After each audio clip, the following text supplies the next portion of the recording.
مفتی طارق مسعود special. یہ اس گندگی کا عذاب ہے کہ عورت میں دلچسپی کیا ہو جاتی ہے؟ ختم۔ یہ سب سے پہلے دنیا کا عذاب ہے، اور یہ بیماری بڑھاپے میں نہیں چھوٹتی، یہ خوب سمجھ لو، یہ کبھی بھی نہیں چھوٹتی۔ اس لیے بھائی اگر کوئی اس بیماری میں مبتلا ہے، آج توبہ کر لے، آسان ہے، کل توبہ اور زیادہ مشکل ہو جائے گی۔ اور یہ ساری بدماشیاں دیر سے شادی کے نتیجے میں پیدا ہوتی ہیں۔ اور یہ بھی خوب سمجھ لو، اپنے بچوں کو بڑوں کے ساتھ نہ بیٹھنا دیا کرو۔ میں نے ایک دفعہ بیان کیا تھا، اس پہ بعض لبرل لوگوں کو بڑی تکلیف ہوئی، یہ مولوی گندی سوچ رکھتے ہیں، یہ مولوی یوں کرتے ہیں۔ آپ قوم کے حالات کو ہم سے زیادہ جانتے ہو۔ خوبصورت بچے آئے ہوئے ہوتے ہیں، بڑے آدمیوں کی گود میں بیٹھے ہوئے ہوتے ہیں، ان کے گالوں پہ ہاتھ لگا رہے ہیں، ان سے فری ہو رہے ہیں۔ تو غیرت بھی کوئی چیز ہوتی ہے کیا؟ آپ اتنے اچھا گمان کیوں رکھا ہوا ہے آپ نے؟ سب سے گمان سب سے اچھا رکھو، عمل میں سب سے بدگمان ہو کے رہو۔ عمل میں ایسے سب سے کسی پر اعتماد نہیں بھائی، نہ مولوی پر، نہ عامی پر، نہ لبرل پر، نہ ڈاکٹر پر، نہ سائنسدان پر۔ ہر انسان آدمی پہلے ہوتا ہے، اور ڈاکٹر، مفتی، عالم، بزرگ یہ بعد میں ہوتا ہے۔ ہر انسان کے ساتھ شیطان اللہ نے لگا دیا ہے، چاہے بزرگ ہو، عالم ہو، ڈاکٹر ہو، مفتی ہو، انجینئر ہو، سائنسدان ہو، مالدار ہو، غریب ہو۔ جب لگا دیا ہے شیطان ہر ایک کے ساتھ، تو احتیاط کا تقاضا کیا ہے کہ نو عمر لڑکوں کو بڑے لڑکوں کے ساتھ نہ بیٹھنے دیا جائے۔ اور میں یقین سے کہتا ہوں یہ بیماری کزنوں سے بھی لگتی ہے۔ ہمارے سامنے تو صبح و شام کیسز آتے ہیں، مائیں کیا کرتی ہیں، اپنے بچوں کو کزنوں کے گھر بھیج دیتی ہیں، 2 کزن ایک ساتھ بستر پہ سو رہے ہوتے ہیں چپک کے۔ 10 سال کی جو 9-10 سال کی جو ایج ہے نا، 9 سے 10 سال، یہاں سے بگڑنے کی عمر شروع ہوتی ہے۔ بالغ انسان دیر سے ہوتا ہے، خوب سمجھ لو، 14 سال میں، 15 سال میں۔ شہوت بہت پہلے پیدا ہو جاتی ہے، شہوت بچے میں 9-10 سال کی عمر میں پیدا ہو جاتی ہے، اس کو یہ خیالات آنا شروع ہو جاتے ہیں۔ تو یہ عمر ہے 9-10 سال، یہاں بگڑنے کی بچے کی عمر شروع ہوتی ہے۔ مائیں چھوڑ دیتی ہیں شادی بیاہ میں، جب بارات آئی ہوئی ہوتی ہے، بھئی شادی والا گھر، سب چپک کے سو رہے ہیں، ایک لڑکا بھی اس میں خراب نکلا نا اس پورے ماحول میں، وہ سب کو گندگی کا عادی بنا دیتا۔ اس لیے بچوں کو اپنے بہن بھائیوں کے ساتھ کھلاؤ۔ بھائیوں میں یہ بیماری نہیں پھیلتی، کزنوں سے بھی پھیلتی ہے، دوستوں سے بھی پھیلتی ہے۔ اپنے ساتھ رہنے دو، کبھی کسی ان کی عمر کے لڑکوں کے ساتھ بھی ہاتھ کا مذاق نہ کرنے دو۔ ان سے بولو بھائی کھیلو، بنٹے کھیلو، مارم پیٹی کھیلو، چپک کے نہیں بیٹھو آپس میں، چپک کے سونے کی اجازت نہیں ہے۔ حدیث میں آتا ہے بچہ 10 سال کا ہو جائے اس کا بستر الگ کر دو۔ تو یہ معاشرے میں ہو رہا ہے، بڑے اچھے اچھے گھرانے کے لڑکے بگڑ جاتے ہیں، آپ کو تھوڑی بتائیں گے، ہمیں آ کے اپنی کہانیاں سنا رہے ہوتے ہیں کہ کیسے کس نے ہمیں تنگ کیا، پھر لوگ کہانیاں سنا رہے ہوتے ہیں کہ ہم برے نہیں تھے، ہمیں کسی نے اس طرح مس یوز کیا، پھر ہوتے ہوتے ہمیں یہ لت پڑ گئی، عادت پڑ گئی ہمیں، اب ہم چھوڑنا چاہتے ہیں نہیں چھوٹتی۔ اس میں سب سے بڑا کردار سب سے پہلے کس کا ہے؟ والدین کا، جو گھننے بنے ہوئے ہوتے ہیں، بچے چپک رہے ہیں، گودوں میں بیٹھ رہے ہیں، آپس میں ایک دوسرے کے جناب وہ گال پہ ہاتھ مار رہے ہیں، اور بڑی عمر کے لوگوں کے ساتھ بٹھایا ہوا ہوتا ہے۔ تو احتیاط کرنی چاہیے اس میں، تاکہ اس بیماری سے حفاظت رہے۔ میں نہیں کہہ رہا معاشرے میں سارے برے ہیں، بھائی 100 میں ایک برا ہو، اس ایک کی وجہ سے 99 سے بھی احتیاط کی جاتی ہے۔ اب احتیاط کا یہ معیار تھوڑی ہوتا ہے بیٹا ان انکل سے ہاتھ نہیں ملانا، ان سے گلے مل لینا، یہ بہت نیک ہیں۔ یہ تو پھر عجیب سی بات ہو جائے گی نا۔ بھائی میں کہتا ہوں 100 میں ایک اگر انکل برے ہیں، 99 انکل اچھے ہیں، تو اب یہ تھوڑی بچے کو کہا جائے گا یہ اس ٹائپ کے جو انکل ہیں ان سے بچو، یہ والے آپ کو کیا پتہ کون سا کس ٹائپ کا ہے۔ تو آپ نے بچوں کو بولنا ہے بیٹا انکل کوئی بھی ہوں وہ انکل ہیں، آپ نے ان سے ریزرو رہنا ہے، ان سے دور رہنا ہے آپ نے، ٹھیک ہے نا؟ بس دور دور سے السلام علیکم، وعلیکم السلام، پتلی گلی سے نکلو، اس سے زیادہ نہیں فری ہونے دینا کسی کو۔ تو احتیاط کرنی چاہیے اس میں۔ تو خیر اب قوم کا دیکھو حشر کیا ہوا ہے۔ تو قوم کو ایسی ٹھڑک چڑھی ہوئی تھی کہ لوط علیہ السلام کہہ رہے ہیں کہ نکاح جس سے کہو گے میں تمہارا نکاح کرا دوں گا، وہ کہہ رہے ہیں ہمیں عورتوں میں کوئی رغبت نہیں ہے۔ پھر یہاں سے فرشتے اٹھ کے گئے ہیں، لما جاءت رسلنا لوطا، لوط علیہ السلام کے پاس گئے خوبصورت لڑکوں کی شکل میں، وہاں بھی نہیں پہلے بتایا کہ ہم فرشتے ہیں۔ تو قرآن کہتا ہے لوط علیہ السلام ان کو دیکھتے ہی آپ کے چہرے پہ پریشانی کے آثار، سیء بہم، جیسے ناگواری آ جاتی ہے نا چہرے پر، یار یہ کہ مہمان دیکھ کے تو لوگ خوش ہوتے ہیں نا، لیکن سسرال والے آ رہے ہوں اچانک، اوپر سے آدمی یوں کر کے مل رہا ہوتا ہے، اندر سے بولتا ہے یار ساس کو بھی آج ہی آنا تھا، ٹھیک ہے نا؟ اگر وہ مستقل آ کے بیٹھ جائیں تو یہ سب جگہ ایسا نہیں ہوتا، کہیں کہیں ایسا ہوتا ہے۔ تو سی ابہم، قرآن کہتا ہے چہرے پہ ناگواری، حالانکہ پیغمبروں کے ظرف بڑے. ابراہیم علیہ السلام تو اتنا خوش ہوئے تھے، مہمان آئے ہیں بھائی پہلے سے بچڑا لا کے رکھ دو. لوط علیہ السلام خوش نہیں ہو رہے کیونکہ بے انتہا خوبصورت نوجوانوں کی شکل میں آئے تھے. خود سوچیں اللہ نے جن کو آزمائش کے لیے خوبصورت بنا کے بھیجا ہو وہ کتنے خوبصورت ہوں گے، کتنے خوبصورت ہوں گے. تو حضرت لوط ان کو دیکھتے ہی ناگواری کے آثار، یہ کیا ہو گیا. وَضَاقَ بِهِمْ ذَرْعًا، اور آپ کے بازو تنگ ہونے لگے، سینہ گھٹنے لگا. انسان تنگی محسوس کرتا ہے نا، ایسے سینہ جو ہے اس میں گھٹن محسوس ہونے لگی. وقال هذا یوم عصیب، کہنے لگے آج کا دن میری زندگی میں بہت سخت دن ہے، بہت پریشانی والا. کیونکہ مہمانوں کا اکرام اس زمانے میں ایک بڑی آج بھی سمجھا جاتا ہے. گاؤں دیہاتوں میں جاؤ، کراچی میں تو کوئی لفٹ ہی نہیں کراتا کسی کو. گاؤں دیہاتوں میں جاؤ وہ تو چائے پلا پلا کے کھانا کھلا کھلا کے مار دیتے ہیں بندہ. وہ کہتے ہیں مر جائے عزت نہ جائے ہماری، لوگ بولیں گے مہمان کا اکرام نہیں کیا، مار تو کھلاؤ، ہمیں واسطہ پڑتا ہے نا. تو وہ تو اب مہمان کا اکرام تو ان کے ہاں بڑی عزت کی بات ہوتی تھی. ان کو یہ خوف تھا میری قوم اتنے خوبصورت نوجوانوں کو جب دیکھے گی تو یہ تو برائی کا ارادہ کریں گے، اس سے عزت کس کی جائے گی، میں کیا منہ دکھاؤں گا کہ بھئی میرے مہمانوں کے ساتھ کیا سلوک ہوا. اور پیغمبروں کی غیرت میں اور آپ سوچ نہیں سکتے. تو قرآن کہتا ہے کہ حضرت لوط علیہ السلام کے چہرے پہ شدید ناگواری کے آثار. لوط علیہ السلام کی بیوی نے جا کے مخبری کر دی، لوگوں کو جا کے بتا دی کہ ایسے خوبصورت بے انتہا خوبصورت لڑکے آئے ہیں. قرآن کہتا ہے وَجَاءَهُ قَوْمُهُ يُهْرَعُونَ إِلَيْهِ، قوم کے لوگ بھاگتے ہوئے ان کے گھر کی طرف آئے. وَمِن قَبْلُ كَانُوا يَعْمَلُونَ السَّيِّئَاتِ، اور اس سے پہلے یہ اس گندگی میں پڑے ہوئے تھے، اتنی عادت پڑ چکی تھی. یہ ایسے ہی جرم ہے، انسان ایک دفعہ کرتا ہے اس کے بعد جو لت پڑتی ہے نا، خوبصورت سے خوبصورت عورت سے بھی شادی کر لے لیکن اس کو یہ گندگی اس سے نہیں چھوڑتی. یہ ایسے عذاب میں اللہ اس کو ڈال دیتے ہیں، الا یہ کہ ہمت کر کے چھوڑ دے. تو جب وہ آئے ہیں تو لوط علیہ السلام نے کہا کہ یہ دن مجھ پر بہت سخت ہے، اور قوم سے منتیں کرنے لگے. ان هؤلاء ضیفی فلا تفضحون، یہ میرے مہمان ہیں مجھے رسوا مت کرو. تو قوم کیا کہتی ہے جواب میں، اولم ننہک عن العالمین، اے لوط ہم نے تجھے پہلے سمجھا دیا تھا کہ ہماری عادت کا تجھے پتہ ہے، تو اپنے گھر میں کسی ایسے مہمان کو داخل نہ ہونے دینا، ہم نے پہلے تجھے بتا دیا تھا. لوط علیہ السلام تو خیال کرتے ہوں گے نا یہ تو اللہ کی طرف سے آ گئے فرشتے، ان کو کیسے روکیں، اور گھر پہ آئے ہوئے مہمان کو تو کوئی نہیں بھگاتا. تو ہم نے تجھے پہلے منع کیا تھا کہ تجھے ہماری عادت کا پتہ ہے، لہذا تو کسی ایسے شخص کو گھر میں داخل نہ ہونے دینا. اب یہ غلطی ہماری نہیں ہے، معاذ اللہ کس کی ہے، آپ کی غلطی ہے. تو لوط علیہ السلام کیا کہتے ہیں، ہؤلاء بناتی ہن اطہر لکم، یہ میری بیٹیاں ہیں، مراد ہے قوم کی بیٹیاں، کیونکہ پیغمبر روحانی باپ ہوتے ہیں. لوط علیہ السلام کا چونکہ قوم میں ایک وقار بھی تھا نا، تو بھائی کسی کو جس بھی لڑکی سے نکاح کرنا ہے میں اس کا نکاح اس سے کروا دوں. رشتوں میں مسائل ہوں، شادی نہیں ہو رہی ہو، یعنی ہر طرح سے حجت تمام کر دی. ہؤلاء بناتی، میری قوم کی بیٹیاں ہیں، ہن اطہر لکم، یہ پاکیزہ ہیں، ان سے نکاح کرو، یہ نیچر ہے. ان کنتم فاعلین، اگر تم نے اپنی خواہش پوری کرنی ہے. قوم جواب میں کیا کہتی ہے، لقد علمت، اچھا آگے کہنے لگے الیس منکم رجل الرشید، کیا تم میں کوئی ایسا شخص نہیں ہے جو تمہیں سمجھا دے، سارے نالائق ہو گئے ہیں، یعنی کوئی تو ایسا ہو جو تمہیں میں سے کھڑا ہو کر تمہیں پیچھے دھکیلے اور کہے کہ یہ لوط صحیح کہہ رہے ہیں، ان کو تنگ نہ کرو، کوئی تم میں ایسا نہیں ہے. قالوا لقد علمت، جواب میں کہنے لگے اے لوط تجھے یہ بات معلوم ہے، ما لنا فی بناتک من حق، ہمیں عورت میں کوئی دلچسپی نہیں ہے.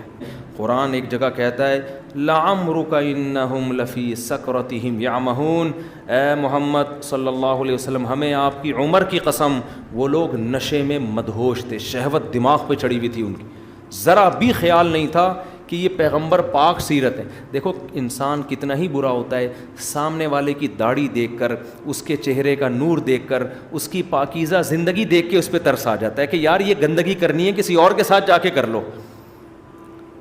یہ تو قوم کے بزرگ ہیں, یہ تو تہجد گزار ہیں, یہ تو سخی ہیں. ہوتا ہے نا انسان کہ یار چھوڑو. ہم نے بعض ڈاکوؤں کو دیکھا ہے. ایک مولوی صاحب نے مجھے اپنا واقعہ سنایا کہ فیکٹری میں ڈکیتی ہوئی, سب کی جیبوں سے ڈاکوؤں نے موبائل دیا, پیسے لیے, کہہ رہے میں ٹوپی پہن کے اور میری داڑھی نا ایسے بیٹھا ہوا تھا, تبلیغ سے نیا وقت لگا کر آئے تھے. سر میرے سے بھی لے لیا سب کچھ, کہہ رہے پھر آخر میں جانے سے پہلے مجھے بتا دے رہا وہ ایسے کہتے ہیں ایسے, ادھر تو مولوی لگ رہا ہے, تھوڑا سا شکل سے شریف آدمی لگ رہا ہے. ڈاکو نے یہ لے, اور اپنی طرف سے بھی کچھ حرام پیسے تھے وہ, چلو شاباش انجوائے کرو لائف کو.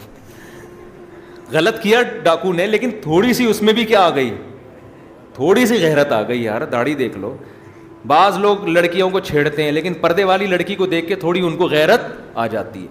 وہ بے پردے کو بھی چھیڑنا غلط ہے. ایسا نہ ہو کہ آپ کہیں کہ چلو وہ والا چھیڑنا کم, وہ تو غلط ہے, لیکن پردے والی کو چھیڑنا اور زیادہ غلط ہے. کہ بھائی یہ تو اسکارف لے کے جا رہی ہے, یہ تو پردہ کر رہی ہے, کوئی ایسی خاندان کی لگ رہی ہے جو ان چیزوں کو پسند نہیں کرتے. وہ بھی نہیں پسند کرتی, لیکن یہ زیادہ پسند نہیں کرتی. تو ان کو اتنا بھی خیال نہیں آیا کہ ان لوط علیہ السلام کی حالت دیکھو اس وقت کیا ہو رہی ہے. تو قرآن کہتا ہے لعمرک انہم لفی سکرتہم یعمہون, آپ کی عمر کی قسم یہ لوگ اس وقت نشے میں مدہوش ہو چکے تھے. پھر لوط علیہ السلام نے جب دیکھا مان نہیں رہے ہیں تو کہنے لگے لو ان لی بکم قوتا, کاش میرے پاس طاقت ہوتی. آج کتنے کمزور, اکیلا ہوں, چند لوگ میرے ساتھ ہیں جو ایمان لے کر آئے ہیں, میری اپنی بیٹیاں اور بیوی بھی انہی کے ساتھ ہے. کاش میرے بازوؤں میں طاقت ہوتی. او آوی الی رکن شدید, یا کوئی تم میں سے میرے ساتھ ہوتا, کوئی اس وقت تم لوگوں میں سے ایسا ہوتا جو میری صف میں آ کے کھڑا ہو کے تمہیں سمجھا رہا ہوتا, اس کی پناہ میں میں چلا جاتا. کچھ بھی نہیں ہے. جب فرشتوں نے دیکھا نا کہ ایسی قسم پرسی کی حالت لوط علیہ السلام کی ہو گئی ہے, شدید ٹینشن میں. دیکھو اللہ کا وہی معاملہ ہوا نا جو فرعون اور حضرت موسیٰ کے واقعے میں. ان کو جب اللہ نے پریشانیوں میں ڈالا ہے بنی اسرائیل کو, تو پریشانیوں کی انتہا پہ جب لے گیا ہے نا اللہ کہ اب بچنے کا کوئی راستہ تمہارے لیے ہے نہیں, اور وہ کہنے لگے مر گئے, اس وقت اللہ نے ان کو نجات دی.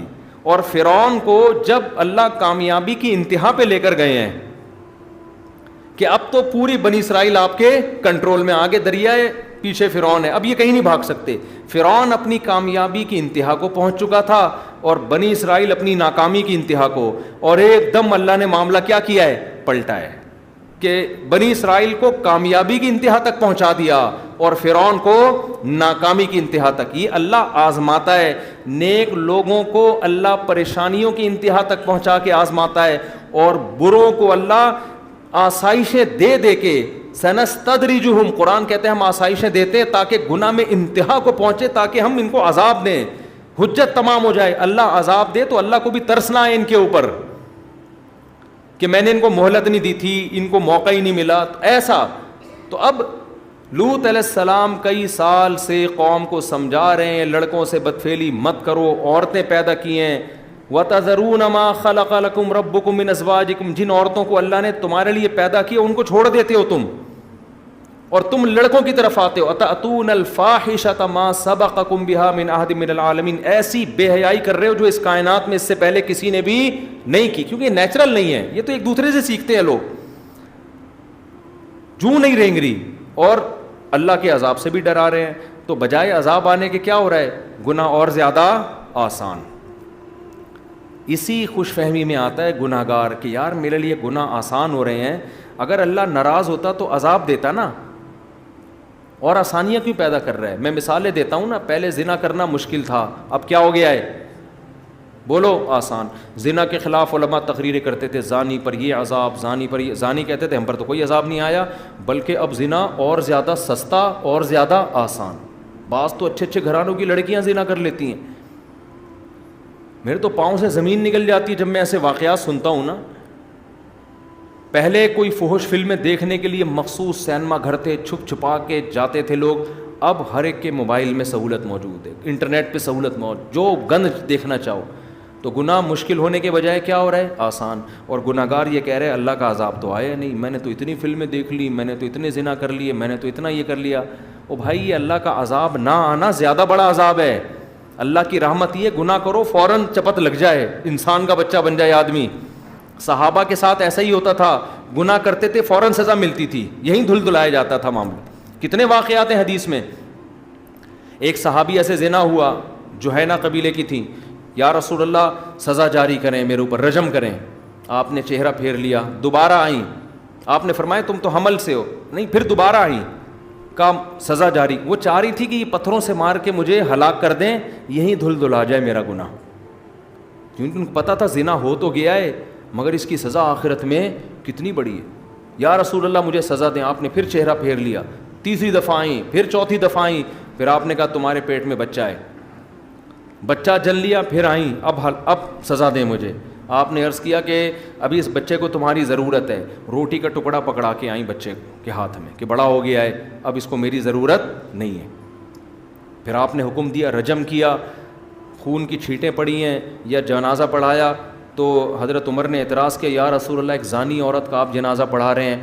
نبی نے فرمایا لقد تابت توبتاً لو قسمت بین السبعین من اہل المدینۃ لوسعتہم. اللہ کی قسم ایسی توبہ کی ہے 70 کبیرہ گناہ گاروں میں بانٹی جائے تو سب کی مغفرت ہو جائے.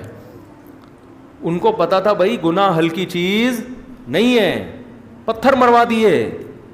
حضرت معاذ رضی اللہ تعالیٰ عنہ ہوا ہے, مجھ سے زنا ہوا ہے یا رسول اللہ, شادی شدہ ہوں. آپ نے وہاں بھی چہرہ پھیر لیا, پھر دوبارہ ہے, پھر تیسری بار, پھر چوتھی بار. پھر آپ نے حکم دیا رجم کرو. انہیں بھی پتھروں سے اسی طرح سے ہلاک کیا گیا. وہ خوش قسمت تھے خدا کی قسم. میں یہ نہیں کہہ رہا کسی نے زنا کیا تو اپنے آپ کو پتھر مروا دے جا کے, اب تو حد جاری کرنے کی حکومت بھی نہیں ہے اور خود سے کرنا بھی نہیں ہے, یہ تو صحابہ کا تقویٰ تھا. لیکن توبہ تو کرے نا اللہ سے گڑ گڑا کے, اللہ تیرا عذاب آنے سے پہلے مجھے دوبارہ موقع نہ دینا زنا کا, اور مجھے عذاب ٹال دے, میں توبہ کر چکا ہوں. شکر کرے ابھی تک عذاب آیا نہیں ہے, اس غنیمت سے فائدہ اٹھا کے توبہ میں جلدی کرے. اور آج گناہ گار کیا کر رہا ہے, چونکہ نہیں آیا ایک اور دفعہ کر کے دیکھو, پھر بھی نہیں آئے گا, پھر کر کے دیکھو کچھ نہیں ہوتا, پھر کر کے دیکھو کچھ نہیں ہوتا. ابے ہم تو کتنے عرصے سے کر رہے ہیں, زنا کر رہے ہیں, یہ کر رہے ہیں, وہ کر رہے ہیں, کوئی عذاب نہیں ہے, کوئی کچھ نہیں ہے. یہ ساری کہانیاں وہ تھیں جو پہلے قومیں پیغمبروں کے ساتھ کرتی تھیں.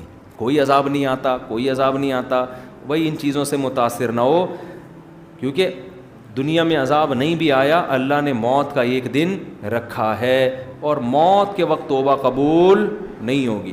اس لیے خوش قسمت وہ ہے جو پہلے توبہ کر لے. تو قوم کیا سمجھ رہی ہے, اتنے خوبصورت نوجوان ہیں, تو قوم کیا کہہ رہی ہے کہ کوئی نصیحت اثر نہیں کر رہی, اور سمجھ رہی ہم بڑے خوش قسمت ہیں. لوط علیہ السلام عذاب کا کہہ رہے تھے, لیکن یہاں تو اور ہماری عیاشی کا سامان پیدا ہو رہا ہے. تو جب لوط علیہ السلام کی سخت قسم پرسی کو دیکھا اللہ نے کہ گھٹے جا رہے ہیں اور کہہ رہے کاش میرے بازوؤں میں طاقت ہوتی, کاش ایسا ہوتا, ایسے موقع پہ انسان یہی کر رہا ہوتا ہے نا. تو پھر اللہ نے فرشتوں کو کہہ دیا کہ ان کو بتا دو. تو کیا کہنے لگے, یا لوط انا رسول ربک, ہم تیرے رب کے بھیجے ہوئے فرشتے ہیں, ہم انسان نہیں ہیں. لن یصلوا الیک, یہ ہرگز تجھ تک نہیں پہنچ سکتے. یہ نہیں کہا کہ ہم تک نہیں پہنچ سکتے, اس لیے کہ اس کا تو سوال ہی پیدا نہیں ہوتا نا, ہم تو فرشتے ہیں اور بہت پاورفل فرشتے ہیں. وہ طاقت کا تو ان کو ابھی اندازہ ہو جائے گا. ہم تو یہ بتا رہے ہیں تجھ تک بھی نہیں پہنچ سکتے, یہ ناممکن ہے. لن عربی میں آتا ہے لن یصلوا, ہرگز یہ ممکن نہیں ہے. لہذا یہ ٹینشن تو تجھے ہو رہی ہے نا, یہ تو نکال دے ذہن سے. لن یصلوا الیک فاسری باہلک بقطع من اللیل, اور اب تو نے کرنا کیا ہے, اپنے گھر والوں کو لے کے, جو بھی ہے سارا خاندان لے کے آپ راتوں رات اس حصار سے باہر نکل جائیں. اللہ ان کی آنکھوں پہ پٹی باندھ دے گا, ان کو آپ نظر نہیں آؤ گے, آپ ان کو نظر نہیں آؤ گے, اور آپ یہ اپنے بیوی اور اپنے سارے گھر والوں کو لے کے نکل جاؤ. پھر ہوگا کیا, ولا یلتفت منکم احد, آپ نے یہاں سے نکلنا ہے اور پیچھے مڑ کے کسی نے نہیں دیکھنا اس بستی کی طرف. جب کسی بستی پہ اللہ کا عذاب آ رہا ہوتا ہے نا, تو شریعت میں حکم نہیں ہے کہ کھڑے ہو کے تماشا دیکھو. شریعت میں حکم ہے وہاں سے بھاگ جاؤ، کیونکہ وہ قدرتی حادثہ نہیں ہے، وہ اللہ کا قہر ہے. اس کو دیکھنے کے لیے بھی، یہ دیکھنا بھی اس کی علامت ہے کہ آپ اپنے آپ کو بڑا فنٹر سمجھتے ہو. تبھی تو حدیث میں آتے ہیں قوم عاد اور قوم سمود کے نشانات پر جب نبی گزرتے تھے چہرہ ڈھانپ لیا کرتے تھے خوف کی وجہ سے کہ ہم اس مناظر کو بھی نہیں دیکھنا چاہتے. ہم تو عافیت چاہتے ہیں بھائی، ہمیں کون چاہتا ہے کہ میں ہاتھ سے اپنی آنکھوں سے دیکھوں؟ بس اللہ عافیت والی زندگی دے ہم سب کو. تو کہا کہ پیچھے مڑ کے نہ دیکھنا. لیکن فرشتوں کو معلوم تھا کہ لوط علیہ السلام اپنے سارے خاندان سے کہیں گے کہ پیچھے مڑ کے نہ دیکھو تو کوئی بھی نہیں دیکھے گا، کیونکہ سب کا ایمان تھا کس پر؟ لوط علیہ السلام پر. ان کی بیوی کا ایمان نہیں تھا، اس کو کچھ تکلیف ہوگی اور وہ پیچھے مڑ کے دیکھے گی. وہ دیکھے گی دیکھوں عذاب آ بھی رہا ہے کہ نہیں آ رہا. یہ ہوتا ہے نا، کنفیوژن ہوتی ہے نا. حدیث میں آتا ہے کہ فرات جو ہے نا، فرات، دریا فرات، قرب قیامت میں ایک جگہ ایسی ہے جہاں سے پانی ہٹے گا اور سونا نکلے گا اس میں سے، بے تحاشا سونا. قرب قیامت میں ایسا ہوگا، دریا فرات میں ایک جگہ سے پانی ہٹے گا اور کیا نکلے گا؟ سونا. لوگ اس پہ ٹوٹ پڑیں گے. آپ صلی اللہ علیہ وسلم نے فرمایا تم میں سے کوئی بھی اس سونے کو حاصل کرنے کی کوشش نہ کرے. اب جس نے یہ حدیث سنی ہوئی ہے اور نبی پر ایمان ہے کہ بھئی یہاں سے سونا لینا، خزانہ لینا اللہ کے عذاب کا ذریعہ ہے، یہ نبی نے پہلے بتا دیا. اس کی نظر میں سونے کے پہاڑ نکل جائے، سونے کے زیور نکل جائیں، سکے نکل جائیں، ڈائمنڈ نکل جائے، وہ ان کو لفٹ نہیں کرائے کہ بھئی یہ تو نبی نے پہلے بتا دیا. لیکن جس کو نبی کی باتوں پہ یقین نہیں ہے، جب وہ لوگوں کو دیکھے گا سونا شاپر میں بھر بھر کے لے کے جا رہے ہیں بھئی، وہ 2-4 نوالے تو لینے کی کوشش کرے گا وہاں سے. تو اس میں یہ بھی داخل ہے، جب کوئی ٹرین کا حادثہ ہو، بسیں الٹتی ہیں، لوگوں کی جیبوں میں پیسے پڑے ہوتے ہیں، گولڈ ہوتا ہے، کبھی بھی اس گولڈ کو ہاتھ لگانے کی کوشش نہ کرو. اس پہ بھی اللہ کا عذاب آتا ہے کہ وہ قسمہ پرسی میں پڑے ہوئے ہیں اور تم ان کی جیبوں سے کیا کر رہے ہو؟ پیسے نکال رہے ہو. ایک آدمی کہتا ہے میں نے کچھ دن پہلے ایک ڈاکو کو پکڑا. میں ڈاکو کو پکڑا ہوا ہے، دوسرا بندہ میری جیب سے موبائل نکال کے لے گیا. یعنی وہ اس نے یہ موقع سے فائدہ اٹھایا کہ ابھی ادھر بزی ہے تو چلو ہم یہاں سے، یہ چل رہا ہے مارکیٹ میں. تو کراچی ہے بھائی جس کو جو موقع ملتا ہے نا وہ کوئی موقع ضائع نہیں جانے دیتا. غیرت کا سودا کر لو یار، تو پھر جو مرضی بن جاؤ. زلزلہ آیا تھا، کتنے لوگوں نے بے شرمی دکھائی ہے، میتیں لاشیں پڑی ہوئی ہیں اور لڑکیوں کا گولڈ نکال کے، عورتوں کے سے نا زیور نکال کے جا رہے. چھوڑ دو یار، اللہ دینے والا ہے. عزت کے ساتھ، غیرت کے ساتھ 2 سوکھی روٹی کے نوالے، سوکھی روٹی کے 2 نوالے وہ اس پراٹھوں سے اور برگر سے اچھے ہیں جو بے غیرتی کے ساتھ حاصل ہو. تو اب جلدی سے میں اس کو مضمون کو سمیٹتا ہوں. تو اپنی گھر والوں کو آپ لے جائیں، لیکن بتا دیا کہ آپ کی بیوی پیچھے مڑ کے دیکھے گی، اور جب آسمان سے پتھر برسیں گے تو ایک پتھر اس کے سر پہ بھی آ کے لگے گا کہ یہ پیچھے مڑ کے اس نے دیکھا کیوں. اور اللہ ویسے بھی اس کو ہلاک کرنا چاہتے تھے. پھر فرمایا ان موعدہم الصبح، آپ تو راتوں رات نکل جائیں، باقی اس قوم پر عذاب آئے گا صبح کے وقت. جیسے ہی صبح صادق ہوگی، آج کی تاریخ، آج کی ڈیٹ جو اسلامی لحاظ سے ڈیٹ ہے چینج ہوگی، اس قوم پر عذاب آ جائے. حضرت لوط اتنے پریشان تھے کہ وہ ٹائم دیکھنے لگے کہ صبح صادق میں تو بہت ٹائم ہے. یعنی اتنے ٹینشن میں آ گئے تھے کہ وہ چاہ رہے تھے یہ جلدی ہلاک ہوں تاکہ میری جان بچے، ایسا نہ ہو اس دوران یہ کچھ کر لیں. تو فرشتوں نے تسلی دی، الیس الصبح بقریب، اے لوط کیا صبح قریب نہیں ہے؟ بہت کم ٹائم رہ گیا صبح ہونے میں، پوری رات تو اسی جھگڑے میں لگ گئی ہے آپ کی، تو صبح میں زیادہ دیر کیسی تسلیاں دے رہے ہیں. اور اس سے پتہ چلتا ہے لوط علیہ السلام پریشان کتنے تھے کہ بھائی صبح میں تو بہت دیر ہو جائے گی. پھر قرآن کہتا ہے فلما جاء امرنا، جب ہمارا حکم آیا، جعلنا عالیہا سافلہا، ہم نے زمین کے اوپر کے حصے کو نیچے کر دیا، ایسے پلٹ دیا. وامطرنا علیہا حجارہ، اور ہم نے آسمان سے پتھر برسائے. اب علماء مفسرین کہتے ہیں یا تو پتھر پہلے برسے ہیں اور الٹا بعد میں، کیونکہ واو کے ساتھ ہے، دونوں کام ہوئے ہیں. اس میں اللہ نے ترتیب نہیں بیان کی، یوں نہیں کہا فجعلنا، فامطرنا نہیں کہا، تو وامطرنا، تو دونوں کام ہوئے ہیں. یا تو ایسے ہی ہوا کہ زمین کو الٹا پہلے ہے، پھر مزید رسوا کرنے کے لیے پتھر برسائے. اور یا ایسے ہوا کہ پہلے اللہ نے قوم پہ آسمان سے پتھر برسائے ہیں اور پھر ان کے نشانات ختم کرنے کے لیے زلزلہ لا کے زمین کو بالکل الٹ دیا. مسومۃ عند ربک, اللہ کہتے ہیں پتھر نشان زدہ تھے. جس پتھر نے جس کے سر پہ جا کے لگنا تھا اس پتھر کو وہی آرڈر دیا گیا تھا. ایک ایک پتھر پہ نشان تھا کہ کس نے کس کمبخت کے سر پہ جا کے لگنا ہے. اتنا تنگ کیا تھا انہوں نے پیغمبر کو. تو مسومۃ عند ربک, تیرے رب کے پاس ان پتھروں پہ علامتیں تھیں. وہ تیرے رب کو معلوم تھی, وہ فرشتوں کو بھی معلوم نہیں تھی. وہ تیرے رب کو پتا تھا کہ کس کے مقدر میں میں نے کون سا پتھر لکھا ہوا ہے. آگے اللہ کہتے ہیں وما ہی من الظالمین ببعید, اے نبی یہ جو مشرکین مکہ کے جو ظالم ہیں ان کو آپ بتا دیں کہ قوم لوط کی بستی تم سے دور نہیں ہے. جب یہ سفر میں جاتے تھے, کیونکہ عرب میں یہ جو واقعات ہیں نا یہ سینہ بسینہ بھی چلے آ رہے تھے سارے, عرب لوگ ان واقعات کو پہلے سے پڑھتے تھے, جانتے تھے کہ بھئی یہ قوم لوط ہے, یہ قوم عاد ہے. ہسٹری ہوتی ہے نا, لوگ سنتے چلے آ رہے ہیں. تو اللہ کہہ رہے ہیں کہ یہ بستیاں تم سے زیادہ دور بھی نہیں ہیں, ان کے نشانات پر سے تم گزرتے ہو.